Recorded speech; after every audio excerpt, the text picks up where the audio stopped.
Alright, so I found this ammo can at a garage sale. I got it for $1. Seems to be in pretty good shape. The inside looks good. It's just whoever painted it.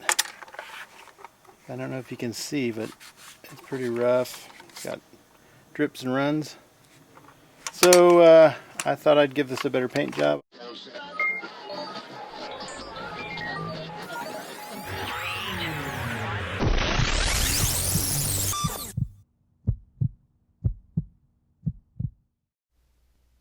So I thought this was going to be a pretty easy project. So I started off with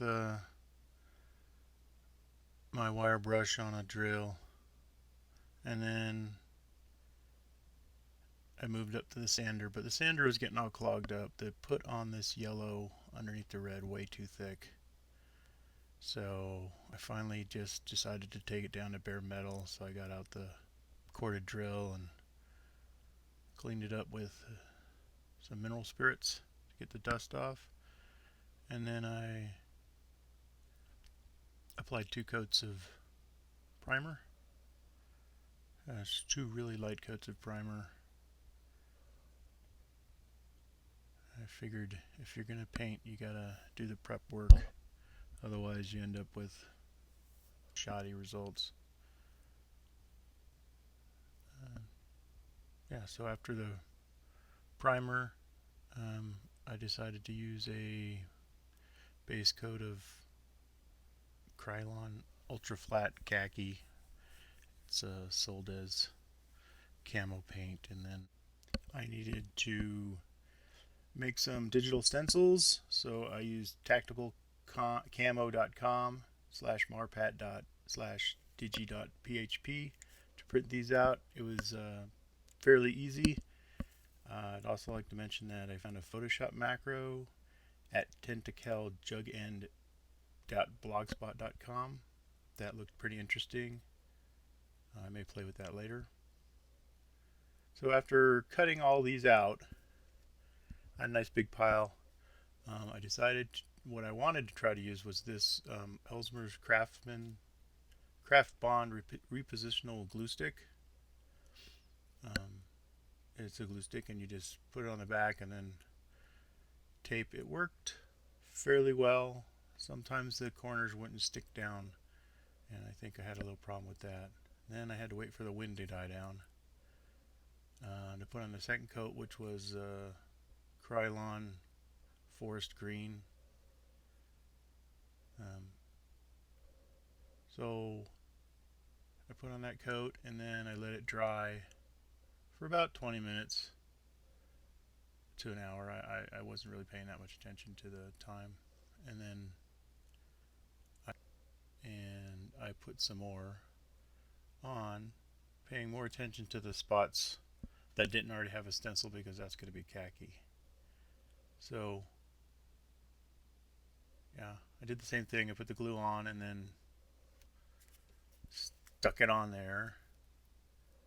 And then after that, I went to the next coat, which was a brown, and it was a little dark. I wasn't caring for it, so I actually, before I moved on, I got the khaki again, and I sprayed just a light coat on some spots just to give it a lighter brownish color.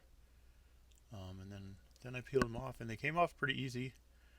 Most of them actually came off whole, which surprised me.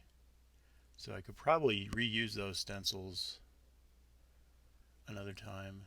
There was a couple spots where the paint ran, and I don't know if that's just because I didn't seal that real good, or I put the paint on too thick, but there's other spots that it worked really, really good. So I think maybe if I paid more attention to actually when I was putting on the stencils, I was just kind of doing this test to see if this would actually work at all. And on this ammo can, it's not really a big deal about that. And in fact, I'm not concerned about it.